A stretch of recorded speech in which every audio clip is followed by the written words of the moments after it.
We have not spoken about self-concept for some time, so today I am going to share a self-concept success story as a lead into a reminder of how important your self-concept is, especially when it comes to your specific reflection, because today's self-concept success story came from the work that I did with a client regarding her specific person, and I always want to add reflection to that because the specific person is always a reflection of your self-concept in regards to the loving relationship that you are in with yourself, meaning I am and the persona that you are embodying in this reality. So today I want to share that success story. I want to remind you about how important self-concept is in a way that you may not have heard before. And I also want to share an update on Tiffany, who shared her success story a couple of videos ago.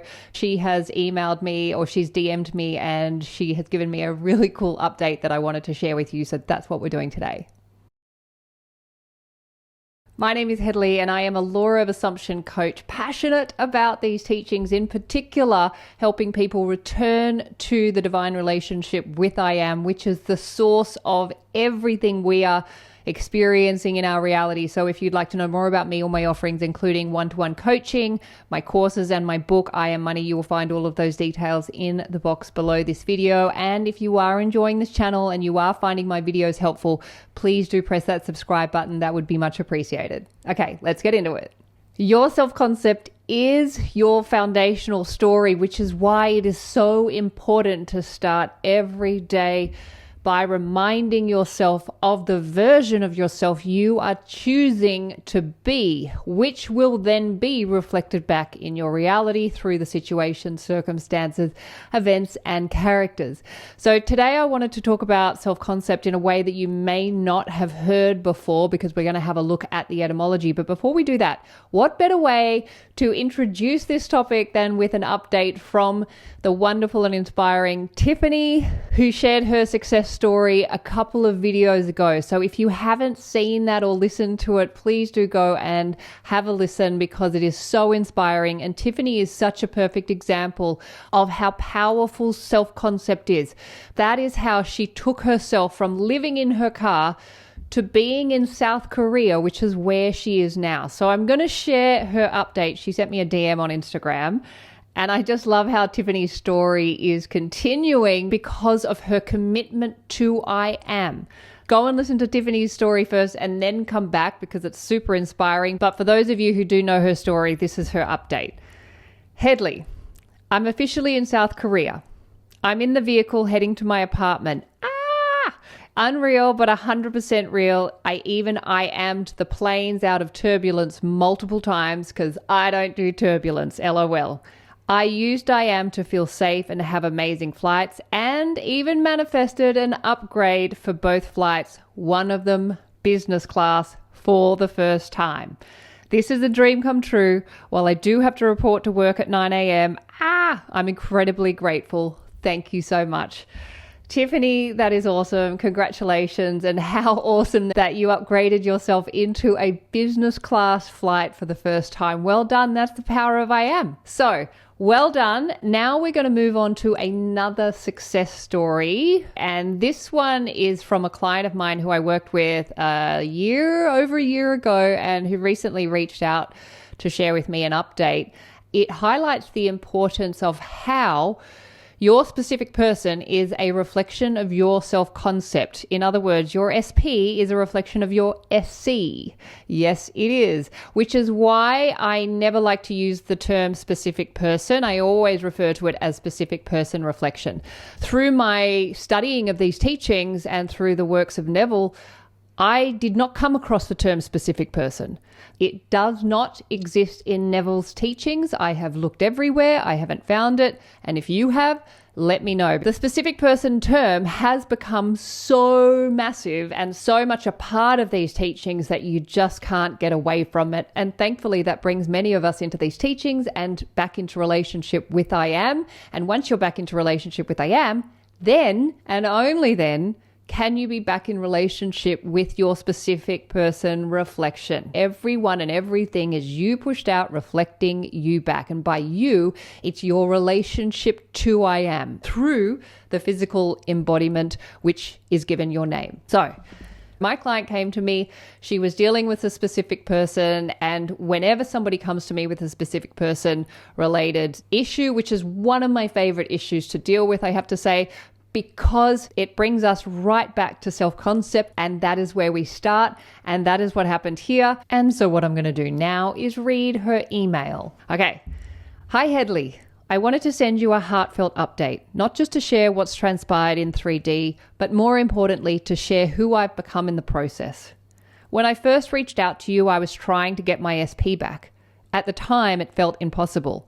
There were third parties involved, major conflict in my business life, and painful reminders that I was not the chosen one. He ended up choosing to stay in his previous relationship, and I was left feeling heartbroken, overlooked, and unworthy. But that version of me isn't the one writing this email, because I stopped trying to change him and started convincing myself. I realized that I wasn't really trying to manipulate or win him over. I was trying to believe again that I was enough, that I was radiant, beautiful, chosen, loved, desired, and worthy of being the woman who is naturally cherished and adored. When doubt came in like a wave, which it often did, I didn't ignore it. I acknowledged the fear and then brought it into balance by affirming a higher truth. I learned how to feel the worst thought and then choose a better one. I used the tools that helped my brain rewire itself. I affirmed constantly, especially when my mind resisted it. I wrote and read apology letters, imagining they were from him until I no longer needed an apology to feel peace. I recorded AI voice notes, imagining they were him saying what I longed to hear. And over time, my heart accepted it as truth. I reminded myself that it was not manipulation. I wasn't changing him. I was finally remembering me. I worked through thoughts like this is witchcraft or this is wrong, and understood that this wasn't about controlling anyone. It was about setting myself free from the lie that I wasn't already worthy. It was a process. It wasn't linear. But over time, I became her, the version of me who knows she is powerful, who leads with love, who is magnetic and whole. And wouldn't you know it, that's exactly who the world started to reflect back to me. I launched a major project that recently got local news recognition. Without me reaching out, they found me, and standing right beside me, supportive and loving, my SP. We're not calling it a relationship right now. He's still healing, but I no longer feel the need or rush to fix anything. We're in a beautiful, loving friendship. He tells me he loves me, that he can't do this life without me, and that I'm his right hand. And I know deep down that I get to decide where it all goes from here. I wanted to thank you not just for the tools, but for helping me discover something far greater than a specific person, my true self. I now live from the perspective of I am love, and everything else is simply catching up. With deepest gratitude, YD. YD, thank you so much for sharing your update. And I always love hearing updates from people that I have worked with over the years. It just brings me so much joy. So thank you so much for taking the time to share that and highlighting the importance of your self-concept and coming back into relationship with I am and deciding who is the one showing up from the perspective of I am. Now, the little trap is that once your specific person reflection does show back up in your reality after you've developed your self-concept, that's the potential where we start to refocus back on them and what they're saying and what they're doing. So they are always and forever showing you the quality of your relationship with self. So whether they're in your reality or not, they are always pointing you back to your self-concept, and you are always and forever in a loving, committed relationship with yourself. Always. So if somebody is saying we're not in a relationship yet, or it's just a lovely friendship, that's wonderful. That is an opportunity for you to turn even more towards the loving and committed relationship that you're in with yourself, because that's what ultimately gets reflected back. And that's why your reality is a beautiful feedback system to show you where you're at within that relationship with self, not where you think you're at, not where you say you're at, where you're actually at in consciousness. The self-concept, it's something that I work with every single day of my life. As soon as I open my eyes, I'm onto my self-concept straight away. First thing in the morning, without fail. I've been doing it for years, and I'll be doing it for the rest of my life, because I am the one who is choosing who I am. And I want to share with you the very first time I was introduced to the concept of self-concept. And it was through this book, Miracles by Stuart Wilde, which my dad bought me. I still remember it when we were in the bookshop together. And I was 14 years old at the time. I remember opening the book up, and the first page, or the first words that I read, was this affirmation: I am eternal, immortal, universal, and infinite, and what I am is beautiful. I did not know that this was an affirmation or part of a self-concept when I read these words. All I knew is the experience that I felt when I read these words was something I hadn't experienced before in my very short 14 years on this earth. And these words, I am eternal, immortal, universal, and infinite, and what I am is beautiful, in a way set me on my life path and brought me to where I am today. And I wanted to share them with you because if you're not working with a self-concept every morning, just use this one. This says it all. I am eternal, immortal, universal, and infinite, and what I am is beautiful. If you just use this as your self-concept, simply by repeating these words every morning and every night, or as many times as you like throughout the day, you are going to align to the truth of these words. And by aligning to the truth of who you are going to see more of what aligns with your truth reflected back in your realities. This essentially is a self-concept. You can just use this, or you can make one up, because the self-concept essentially is the story of yourself, the version of you are choosing to be. So let's take a look at this term self-concept. Let's look at the etymology. As you know, I love etymology. Etymology is the study of language, and it's in particular showing us the origins of language, because it's the origin of a word that helps us understand exactly how the word is either helping us or hindering us. So let's have a look at what self-concept is. Self, Old English, self, one's own person, own, personal, same, identical. So if we're thinking of this word self, one's own person suggests there are two elements to this: one and their person. It is also the same as what? Identical. Identical to what? So there essentially is the self, which is your infinite I am self, and then there's the self that you know as your individual, your humanness, which has been given your name.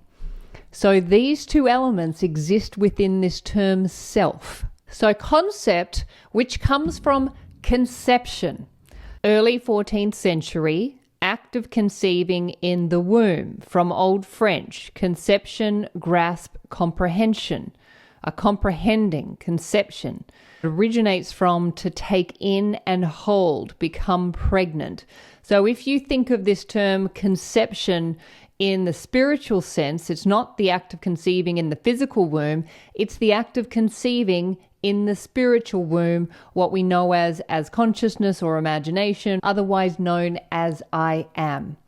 And when it says to take in and hold, become pregnant, what that means is you're taking in and holding on to a concept of yourself, meaning one's own person. So the story that you are telling about yourself as your individual person that belongs to the infinite self, otherwise known as I am. And then you hold on to that. By holding on to that concept of yourself, you become pregnant with it. And then it gets pushed out and reflected back in your reality through situations, circumstances, and the characters showing up in your reality, including your specific person reflection. So I am and Headley are one and the same. Even though Headley appears separate to I am, an individual, which I am, I remain one with my consciousness. And that's the relationship we're coming back into awareness of. So this persona belongs to I am, but I get to choose who I am from the infinite buffet of I am, meaning I can choose to be loved or I can choose to be unloved. Both of them exist within I am. I can choose to be wanted, I can choose to be unwanted. Both of them exist within I am, because I am is the unconditioned self that owns Headley, and Headley is the one that conditions I am. And then I am says, all right, if you want to be loved, There you go. Here's a reality that reflects that back. That's the power of your self-concept. You get to decide the person that you are.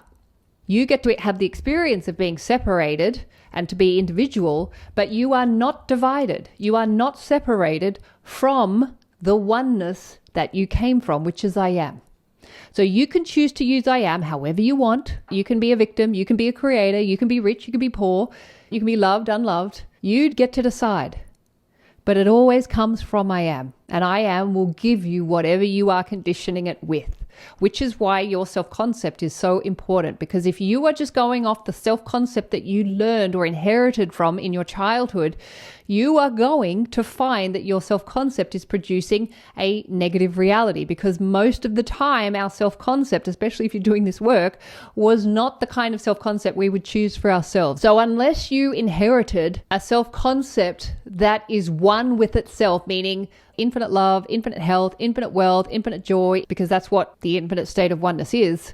Unless you were given that, you are going to have to choose the self-concept for yourself. You're going to have to condition your I amness with conscious intention. Most of the time we're coming into this work with a really shitty self-concept because that's the one we inherited. Not by anybody's fault. That's just, that's the self-concept our parents inherited as well. And often it's our specific person reflection that brings us in to awareness of just how shitty our self-concept is. Their behavior is so shitty. Their contact and communication is so shitty most of the time when we come into these teachings. Not once you start working with your self-concept. You will see a change in your reality, including your specific person, when you invest in your self-concept. It is always about your relationship with your oneness, with your infinite I amness. That's what's getting pushed out and reflected back, not just in your specific person, but all of the persons in your reality. And so that is why your self-concept is so important. If you are not already, make it a daily habit to choose who you are. Your self-concept must start with I am, because that is who you belong to. That comes before your name. The one who comes before your name is the one who grants you what it is you are conditioning your I amness with. That's what produces the reality that is either preferable or unpreferable, favorable or unfavorable. It's all coming from whatever it is that you're doing with I am.